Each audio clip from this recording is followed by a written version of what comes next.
अरे छोटू, ये खजूर का डिब्बा कितने का है? 100 रुपए का है भैया ये। अरे ये तो अंधा है। एक काम करता हूँ, 100 रुपए में एक डिब्बे की जगह 3 डब्बे ले लेता हूँ। इसको कौन सा पता लग रहा है। ये ले छोटू 100 रुपए, मैंने एक डिब्बा ले लिया है। भैया लगता है इसको पता चल गया है कि मैंने एक डिब्बे की जगह 3 डब्बे ले लिए हैं। क्या हुआ? भैया ये आपका पर्स यहाँ पर रह गया था।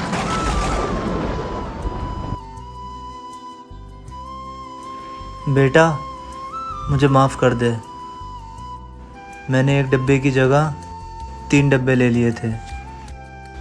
मैंने तेरे अंधेपन का फ़ायदा उठाया, पर आज मुझे यकीन हो गया है जिसका कोई नहीं होता उसका ऊपर वाला होता है। किसी की मजबूरी का फ़ायदा नहीं उठाना चाहिए। वीडियो अच्छी लगे तो 4 स्टार ज़रूर दें।